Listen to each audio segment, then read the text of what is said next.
you graduate? Yes. Woohoo! When do you guys graduate? May 12th. 5 weeks from today. That's exciting.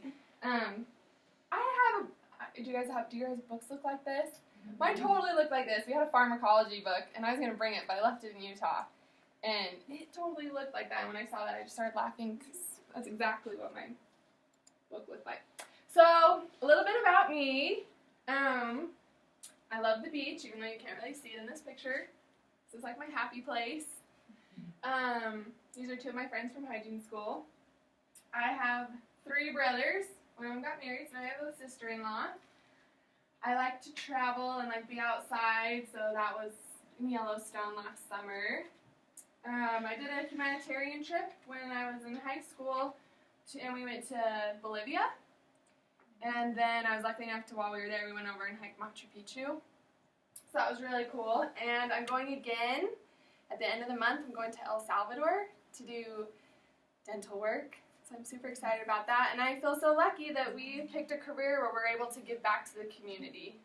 You know, there's so many people that don't have the skill set that we do, and we're just so lucky to be able to do that. In this picture, I don't know if you can tell because it's kind of smaller. This is at my brother's wedding. I had Bell's palsy. What? For 6 weeks. So I couldn't smile, so I'm only half smiling. I couldn't move the left side of my face. And I don't know why it happened. I just woke up one day and couldn't move the left side.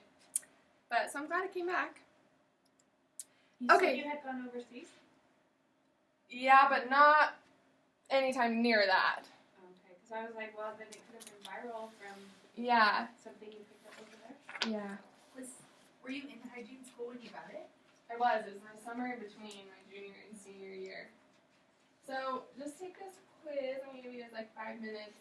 You don't have to answer the last one because you have learned something already, but you haven't really gotten to learn anything. So I'm going to give you guys 5 minutes to do that.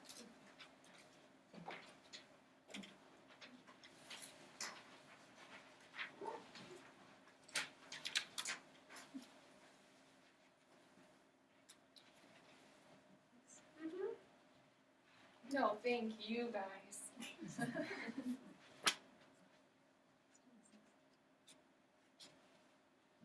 Did I tell you I work with her? That's how we know each other. Actually, I thought you would let them know. I did not even say that. So Nina and I work together, and so she was super nice to let me come in teach. Fulfill my requirement.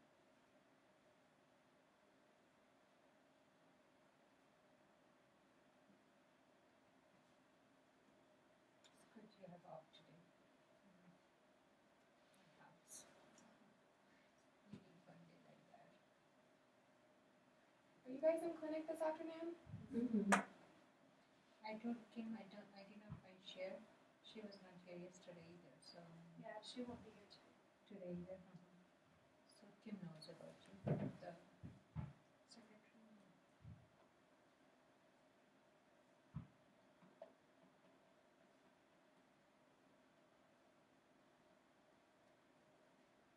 Is it just cloudy outside or?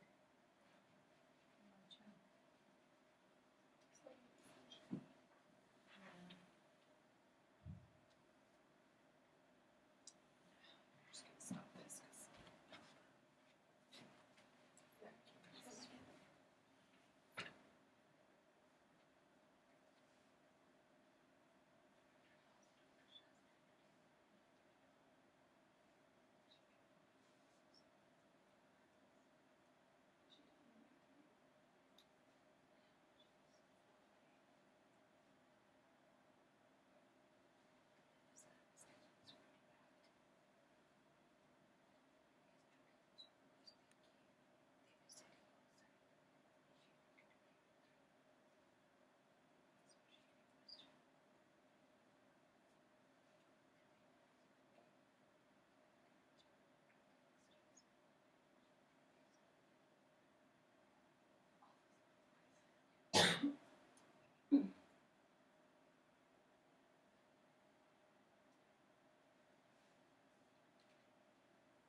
Guys,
almost done?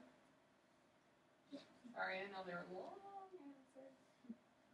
Just multiple choice.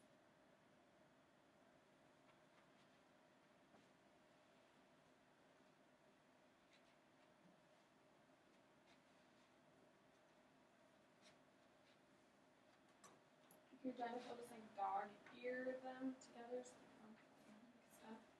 There's two. And I'll just do questions. Okay.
When are you guys taking boards?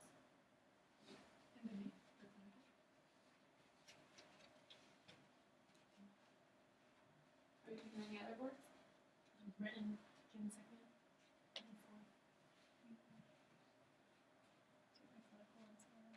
You took your clinical tomorrow?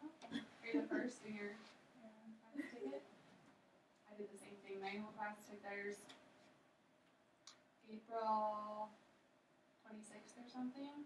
I took mine over spring break in March. Okay. Mm-hmm. Well, obviously. Didn't have to retake it, so I was happy about that. Yeah, so I'm from Utah, and I took my patient with me to California. Wow. So I didn't want to wait till April. Did you hang out on the beach after you? Yeah, so my family lives in California, and so we stayed at their house, and my patient just came down, and I went the whole week before. So I hung out the whole week, just relaxed. And then I brought one of my friends from school, and she let me do the anesthesia on her the day before. So then I did the anesthesia with her, and then the next day I did my real patient, well, my other one. But so the whole reason why I'm here is because I'm completing my bachelor's. So our program was an associate degree, and you were 21 credits shy, so they had an online bachelor's completion. So this is through a university in Utah, which is where I graduated. Okay, so if you couldn't tell, we're kind of talk about caries and a little bit about fluoride. So these are our objectives for today, that you will be able to identify the 3 types of decay on a radiograph. You'll be able to write out why decay progresses faster in some parts of the tooth than others. You'll know when to approach a dentist if you guys kind of like disagree about the diagnosis or something like that. You'll be able to identify a way for patients to remineralize early cavities, the caries, and you'll be able to prioritize treatment and explain to the patient why certain teeth may need to have work done sooner than others. There's going to be another quiz. Okay, so just really quick, if you guys have a piece of paper, I'd like you to draw a tooth, and with all the layers, and label them, and then on the side, write out like the most mineralized part at the top and the least mineralized at the bottom. And if you can, remember, write the pH level where they get like damage done to them. Recall your tooth anatomy.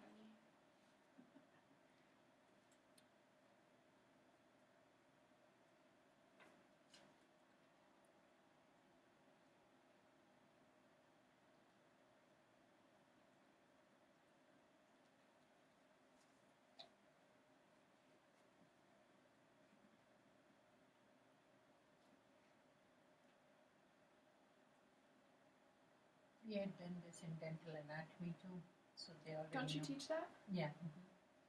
So they know that. Good. I'm proud of them.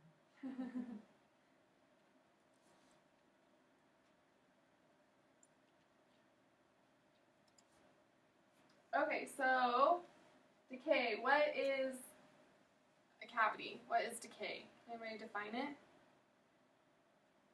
It's when the minerals are, it's when the tooth surface is demineralized and from bacteria or the acid attacks from the bacteria. Yeah, totally correct. So according to like dictionary.com, or I said definition.com, that should be an actual website, but it's not. So it is like the decomposition through bacteria or fungi. So can anybody remember which bacteria, the bacteria names of which ones are at the beginning parts of a cavity and which ones are at the end part of the cavity, which are more active? Streptococcus and mutans. So Streptococcus mutans and Sobrinas at the beginning. Does anybody remember the later one? It starts with an L. Yeah. So there's three main types of decay, right? Incipient, regular, and rampant. So what are some factors that like influence the decay rate in different people? Yeah, the types of food they eat, the oral care, kind of just like the person's natural pH. Medications, yeah. Systemic disease. Systemic disease is good. So something that I've kind of noticed in clinical practice is that I feel like for a majority of people, they either have like low calculus and lots of caries, or not very many cavities and more tartar. They build up tartar faster. So to me, that's more of, okay, those people have more of like a basic pH. They're more minerals. You know, they don't get as many cavities. They build up that tartar a little bit more. Or the person who has a little bit more of an acidic pH naturally, and they're more likely to get cavities, and they build up tartar less. That's just something that I've seen I thought was interesting. Okay, so write down some things that you've eaten today. If not, you can Google the pH of these foods. And you guys have your phones, right? You can Google stuff.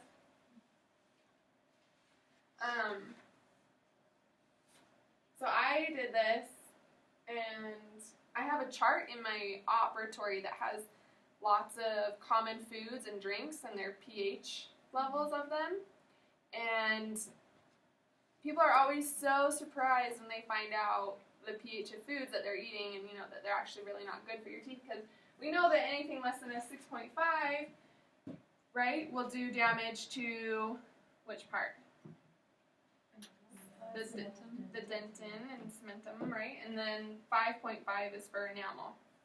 So, really you're eating anything less than a 6.5, which is like, feels like everything delicious. Cheese is below that, you guys. Milk, orange juice, pretty much like all of this that we ate today.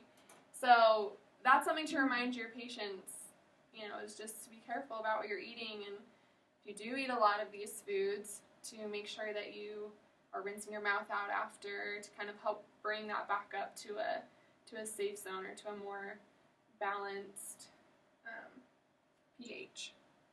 Did anybody find a food that they thought was interesting when they Googled the pH of them? The strawberries I found was 3.0 to 3.9. See, that's so acidic. When I bite into a strawberry, I can feel my. Do you guys ever do that? You bite into an acidic food and you can feel it change in your mouth. It's almost like it dehydrates a little bit.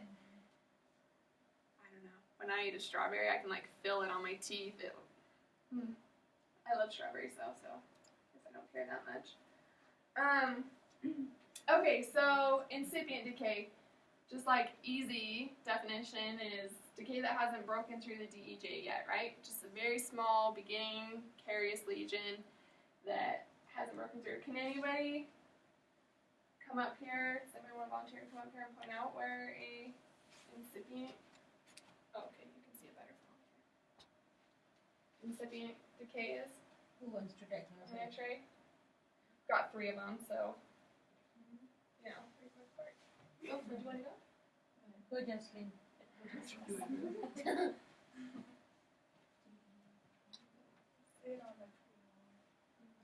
Yeah. Yeah. I feel like they're everywhere. There's a lot of it. Right? You could have picked just about any single tooth and you would have been right. Okay, so don't mind the arrow. Don't know what that's supposed to be pointing at. But just regular decay, right, is something that's broken through the DEJ. Maybe you have 1 or 2 cavities in their mouth. Does anybody want to come and point out this one?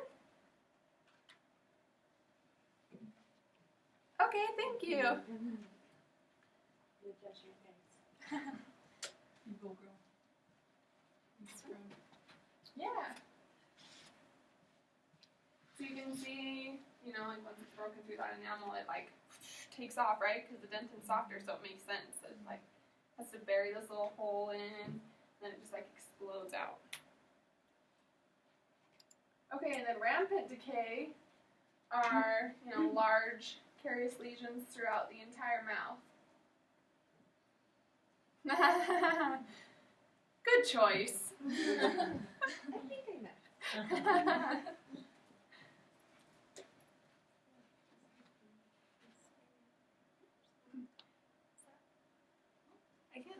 I know, it's hard when you get up here. Yeah. But, you know, bombed out. Yeah. Everywhere, right? Like that poor person, I think of that and I think, how do they eat anything? It seems so painful. Like, sensitivity, ow. Okay, so, you guys, I love dental jokes. I follow way too many, like, dental humor pages on Instagram. There's so many good ones. Okay, so, just really quick, try and look up the pricing of, like, a filling, or a crown, or a root canal, or an implant on your phones. Just Google, like, average cost of a crown, PFM, or average cost of an implant.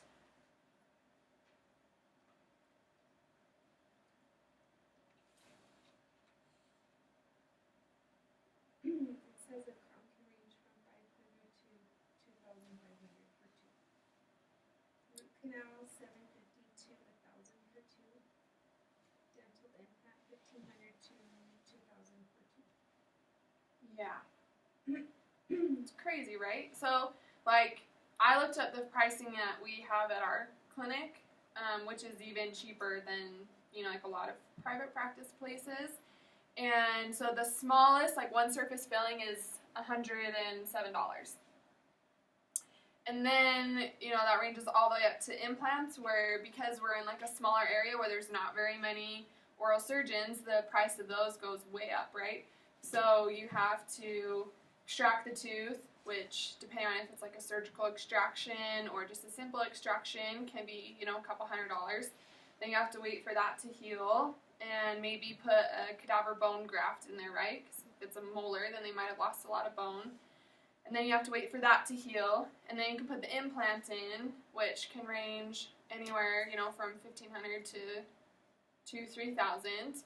And then you let that heal for 3 months. You know, if you want to do it right, make sure it doesn't fail, and you don't want to put too much weight on there too soon. Then you can restore it and put the crown on there, and then that's, you know, another $700 to $1,000, $1,500. So you can see, you know, like $100 for a filling, or thousands of dollars for that one tooth. You know, that prevention is so much cheaper. And people often, I've found, at least here, they're more hesitant and they don't understand why we want them to come back for their 6-month recare appointments, you know, or why we want them to come back for their 6-month exams. And so that is like a huge part of what we do, is explaining to the patients, you know, prevention is cheaper, it's better for you. Every time we drill into a tooth, you know, there's more chance that we make that nerve upset, and so they might have to have a root canal, you know. Even if it's just a small cavity, there's always that chance when you drill into the tooth that you can upset it. So, you know, the smaller we can get, the less likely we are to create problems. Okay, so when should patients fill their decay?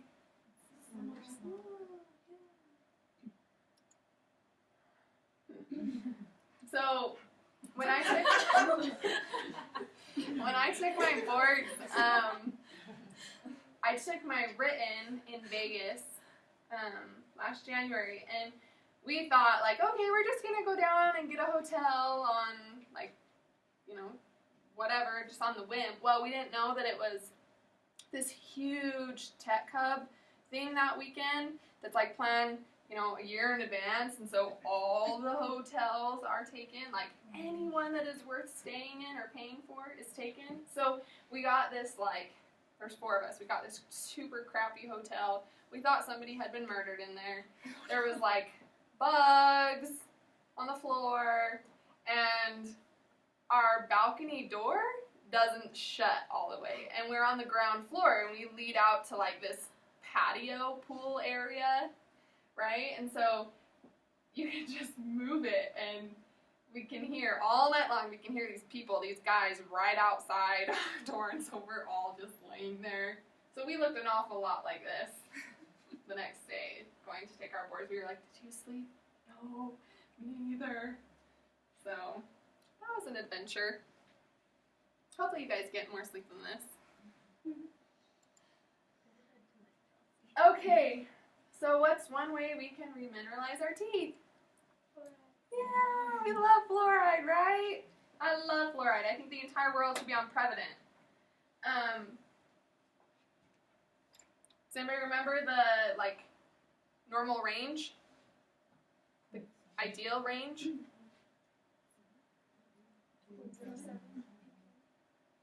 0.7 to 1.2 parts per million, right? So Google, or how many of you guys are from here? How many of you are not from here is what I should say. Oh, a few of you. Nice. Okay, so for those of you that are all from here, pick another city that you think would be interesting to see whether or not that city has fluoride in their water naturally. Or it's now put in there. And if you can, find out the level, see if you can find out. While you're doing that, I did this, and so I'm from Utah, and I grew up in northern Utah in Salt Lake City, and then when I was in high school, moved to St. George, which is southern Utah. If you don't know, you're nodding. Do you know? Because my friend's at Zion. Oh yeah, that was my backyard. Yeah. I loved it. I've missed it a lot since I moved here. But so I went to high school there. Then I went to school at Utah State at the other Aggies. And then I went to hygiene school back in St. George at DACC. And so I thought, okay, I'm going to look up St. George and the surrounding areas, whether or not they have fluoride in their water. And they don't, and that's because they get they get water from so many sources that it was not cost effective for them to try and tap into each one of those many sources to put fluoride in the water. But Salt Lake, on the other hand, they do put fluoride in their water, and they started putting that in their water in 2003. They did that. And they have 0.7. They have the minimum ideal range. So, did anybody find a city that had some or didn't have some? We grew up about 8 years in Stevensville, Montana, and so close to Missoula. And we remember as children, all of us standing in a line, swishing the fluoride. But I just looked up something, the Missoulian, and it said that they opted out of water fluoridation. Isn't that so interesting? They're yes, we're willing to do it in school, but we don't want to give it to everybody. Just the ones that go to school. Yeah. Anybody else? Yeah. I had a patient recently that is there any other fluoride source in your diet or whatever? And he said, no, thank God. And he said I can put it topically, but he said it's poison when it goes inside of your body. And so I'm not gonna lie, it was kind of tough answering to that. Yeah, I don't know. It's a hard situation to confront someone when they are so firm on their belief that it is so poisonous, right? I saw this picture, I don't know if you guys have seen it on Facebook, and it had a bumper sticker, and it was do not put fluoride in your body, it is poisonous. And then the guy's got a cigarette out the window, right? It's you pick and choose your poisons that you put in there. And you know that all good things, if taken to an extreme, can be detrimental. You can drown yourself from drinking too much water, but do we call water poison? No, but yeah, it is. It's a hard, situation that you kind of have to just tread and take it. And sometimes you just have to say, okay, I understand that you feel that way. You're entitled to your own opinion, and just leave it, because sometimes it's not worth that fight. But yeah, super interesting, right? I think it's really interesting what people say about things and whether or not we put fluoride in the water. That's a hard battle. I remember that when it went to Salt Lake, it was a battle for a few years, whether or not to put fluoride in the water, and people were, but in clinic, you can totally tell people who grew up with fluoride in the water and those who didn't. Especially in Utah, it's a huge stark contrast. It's no fluoride, fluoride. They have one cavity or many. My parents are perfect examples. My mom's never had a cavity. My dad, his mouth is like a masterpiece, a mosaic of people's dental work. So,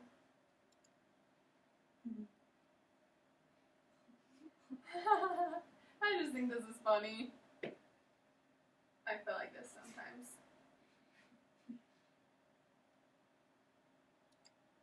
Okay, so we talk to the patient a lot, right? More than the dentist. Sometimes it feels like. You know, we, in private practice, usually you show up, you take your x-rays, you know, review the medical history of the patient, and you get to spend the next, like, 45 minutes cleaning, right? Going around every single tooth, filling every single surface with your Explorer and your instruments and your probe and your floss. And you often see things that the dentist doesn't necessarily have the time for, right? So the dentist will come in and he's got maybe 5 minutes to spend, maybe, with the patient.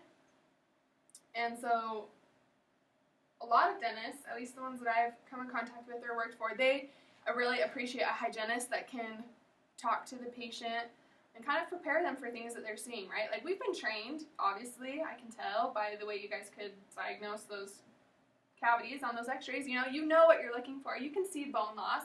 You know, you're all smart. So, you know, we can talk to the patient. Of course, we can't say you have perio disease or you have a cavity, but we can say things like you have, okay, what? You know, you have all the characteristics of periodontal disease, or this looks an awful lot like a cavity, or this is a suspicious area that I want the dentist to look at. And, you know, kind of prepare them that way. One reason why is because, one, it kind of softens the blow, right? The dentist comes in and is like, you need 5 crowns.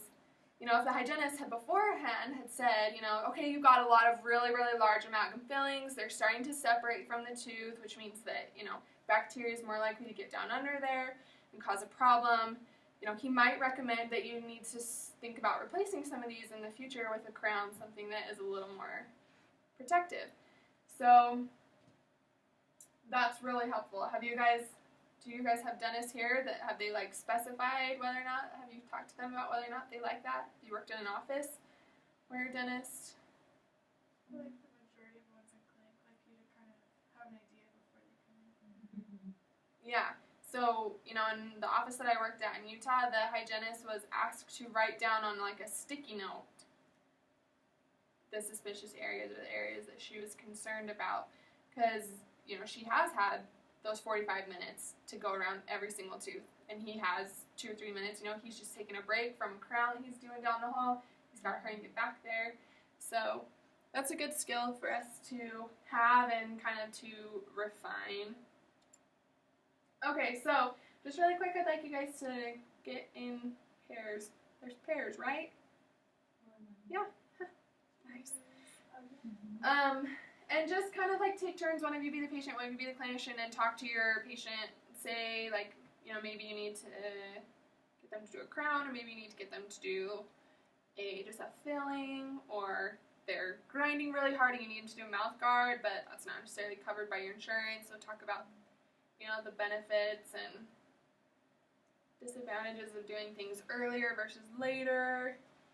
So just take a couple minutes and do that, please. Just so you know, Las Cruces doesn't add fluoride to the water anymore. Yeah. Neither does ours. There's one area in the air nearby that does. I've seen patients who have like pretty heavy fluorosis here, and that's because they're living off of a well, you know, well water somewhere nearby that where It has higher. yeah, it's naturally natural. occurring. Yep, it's too high. But those kids don't have cavities.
Kept my phone in front of us, I did few texts.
Okay.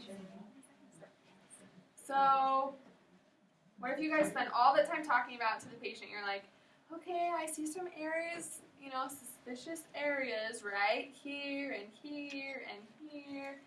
And they're like, yeah, doctor come in and like, yeah, everything looks good. You have great home care, even though you just spent the last 45 minutes like digging them out of mounds of plaque, right? So that's frustrating, but what do you do? Like, what if you spend all that time? Ultimately it's up to the dentist, but what do? Do you say anything, or do you just kind of like? I would be really embarrassed if I just told the patient they needed work done and the dentist came in and Right? disagreed. Yeah.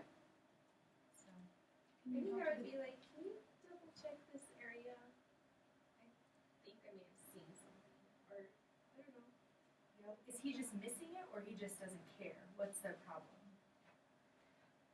Maybe a little bit of both. They're kind of in a hurry, and they think, if there was something so big, like a crown, okay, that's, an investment, right? Fillings, sometimes I feel like dentists can be a little non-caring because they're small. They think, oh, we can watch it for 6 months. So what if they say, okay, we're going to watch it for 6 months, but that patient is not very compliant about coming back for their 6-month recare, or you did just dig them out of mounds of plaque. Their home care is terrible, that in 6 months, that could be like a really big problem. We don't necessarily, I personally don't want to just leave that. So I would suggest talking to the dentist out in the hallway, not in front of the patient, so you're not trying to like ego battle necessarily. And just bring it up and say, hey, you know, I know you just did that exam. There were a couple of areas that I was concerned about. Did you see anything? Do you want me to put watches on those? You know, their home care is not very good. They're not necessarily a very compliant patient about coming back for their recare appointments. You know, I'm just nervous they might not come back in 6 months to have that checked. Just kind of pose it that way. I think a good way to save yourself some embarrassment, especially if you're new going into an office and don't know the whole protocol, I think it would be wise to maybe talk with the dentist before he comes in, if you have that opportunity, and say, there's some areas of question that I have on the posteriors. This patient is bad about their home care, and we've had issues, you know what I mean, explaining maybe to him prior to save yourself that embarrassment of having to go to him later. Right. Then he's already on the lookout for any suspicious lesions, rather than, oh, this is a regular in and out, and it's gonna be quick and easy, and I don't have to worry about seeing anything. This, you know, or thinking that the patient is compliant. So sharing with them maybe beforehand would be ideal and save that embarrassment. Totally true. So at an office that I worked at, we had these little cards to let the dentist know that we were ready for him for an exam. So we would just slip those in, you know, in his operatory, and it was hot pink, and it said, you know, hygiene ready. So that way he would know, you know, okay, I need to go find a minute to go out and do an exam. But on the back, we had, it was laminated, and it had, underneath it had patient's home care, poor, decent, excellent, you know, any areas that you are concerned about, and you could like write them in with like a little Sharpie, like whiteboard marker, you know, but it could be cleaned off, but it was on the back, so that way if anybody ever stood up and saw, you know, it wasn't like any other patients could read it. So then when he was walking, he could study that, know a little bit about the patient, you know, if it was their first time to the office, you know, as a new patient, we could write all that on there. And so, yeah, it was a great way to kind of explain and give him a heads up, make sure that any concerns that we had were taken care of. So, finding something like that is, I think, a great idea. Okay, so you can use that same paper that you drew on and write on there, like, if there's something that you, like, struggled with or something that you found, like, really interesting, just write it down on that piece of paper. Question you have, or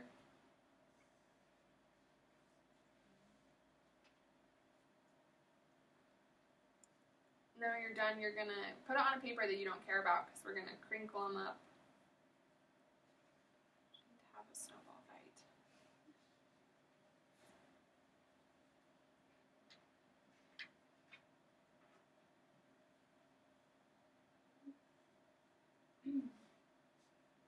Doesn't necessarily have to be a question, it could just be something interesting or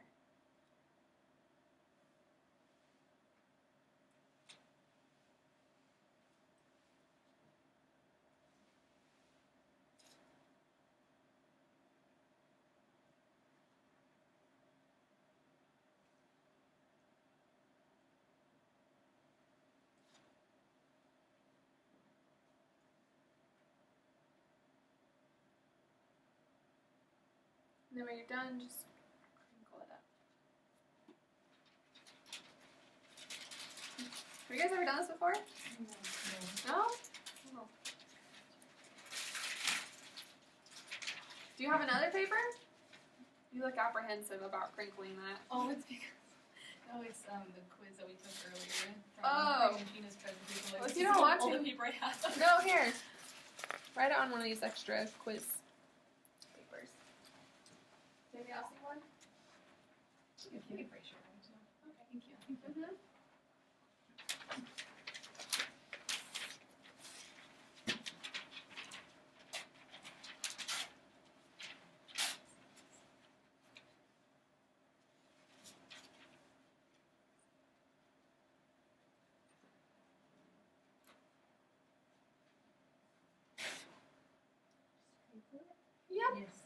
Make like a little ball.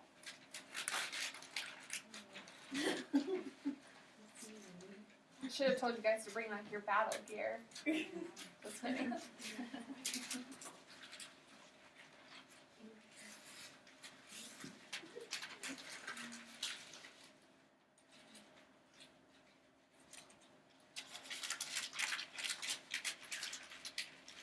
My class, there was a lot more people. We had 3 more, but they are missing. Yeah, we had 20 in my class. That was the smallest class in, like, out of all the colleges in Utah. My friend's class had 60. Can you imagine having 60 girls in your class? That's huge. Okay. Right? 60 plus the instructors. And they start every semester. So there's, like, 120, like, a year at a time. How big is their equipment, right? Massive. That's where, like, boards are held, is there. It's so big. Okay, so now you just, like, throw them at each other. You have, like, a snowball fight. I did. I thought you were all going to throw them Oh, at each other. I threw him at Oh, Nita. shoot. At court meeting. Okay.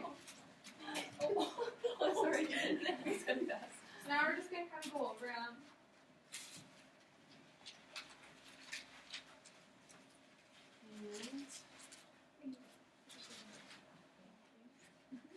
And hopefully you guys can help each other answer. So, more. I'm kind of secretly glad there's less of you now. She's up there, all of us are just No, I was like, whoa.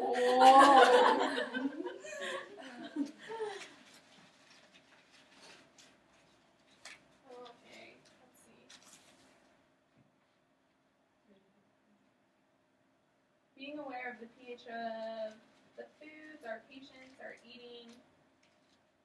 Sorry, I'm really bad at reading handwriting. Helping us to determine what may be useful. That may be the, maybe this is not a good idea because I can't read. You need glasses or No, I just can't read. whose paper is that? Maybe You can't make people own it, Nita. It's anonymous. it's anonymous. Okay, something. That's right. Something else interesting. Okay. Lovely tooth drawing here.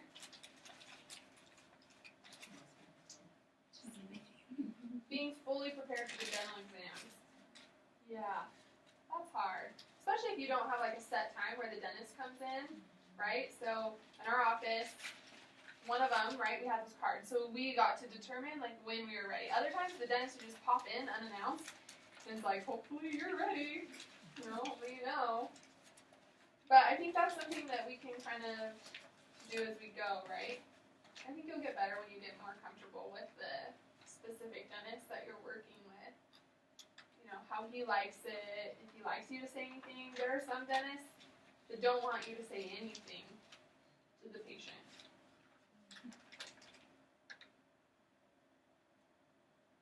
I found it interesting how you can speak to the dentist beforehand about the patient in order to avoid embarrassment later. So true. It's great to find the one little thing that you can do.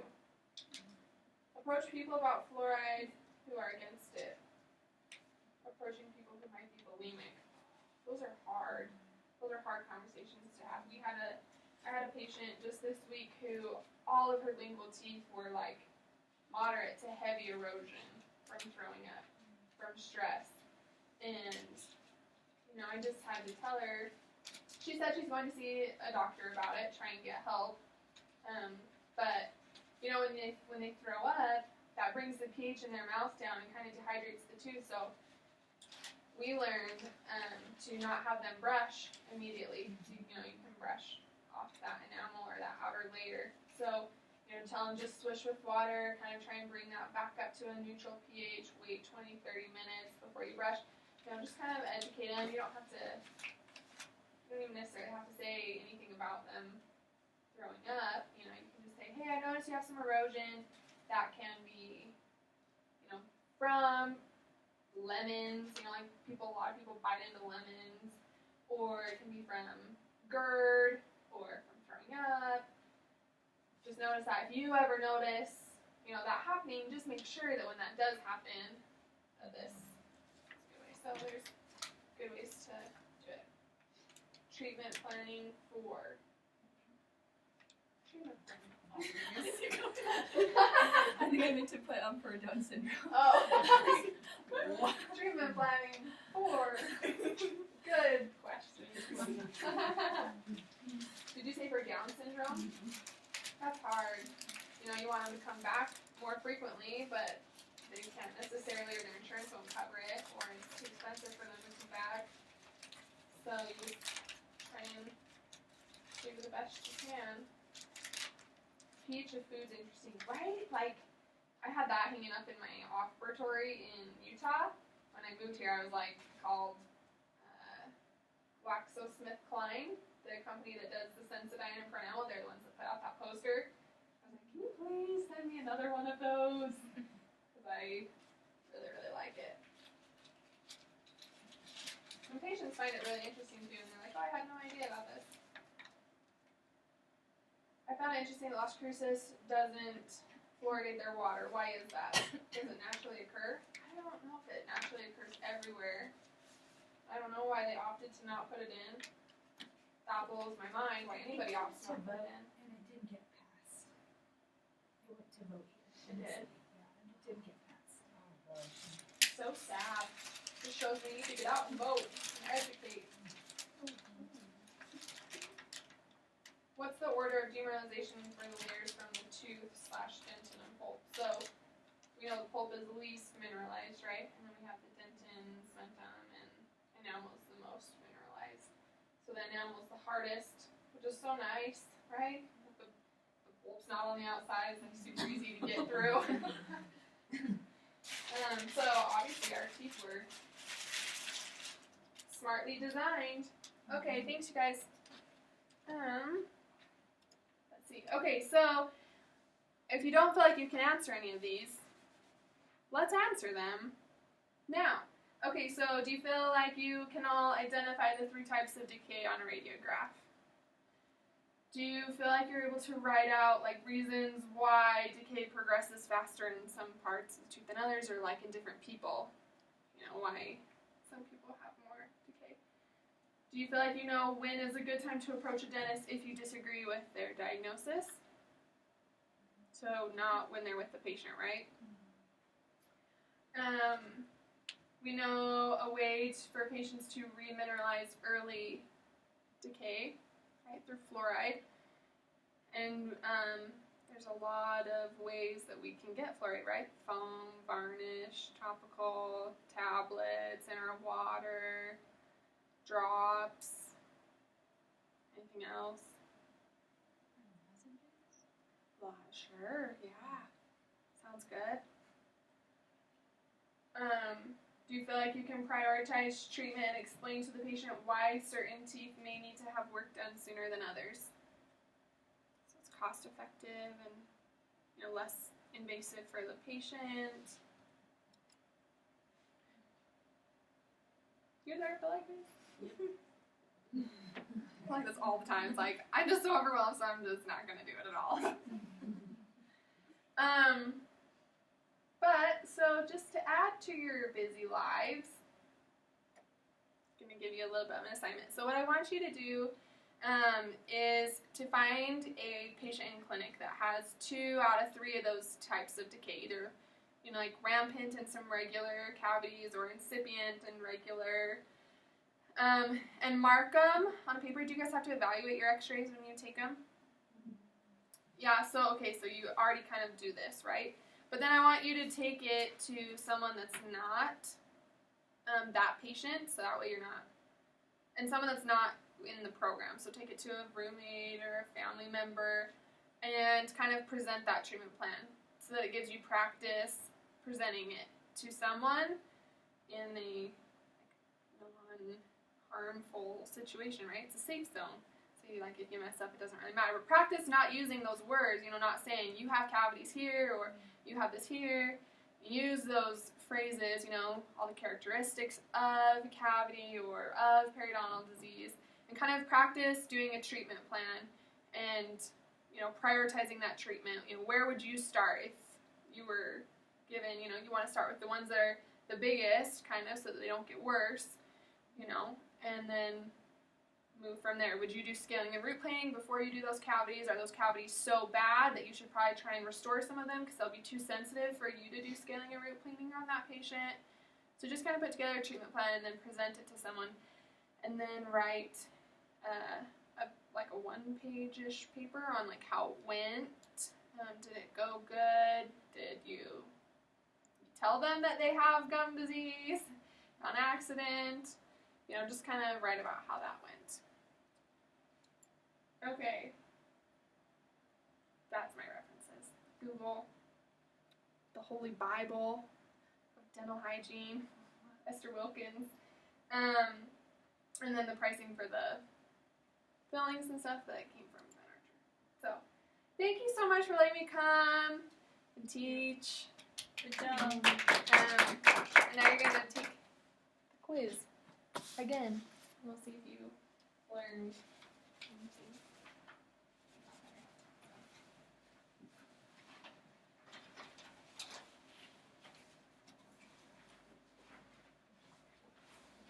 You guys have any questions? But thank you for letting me come.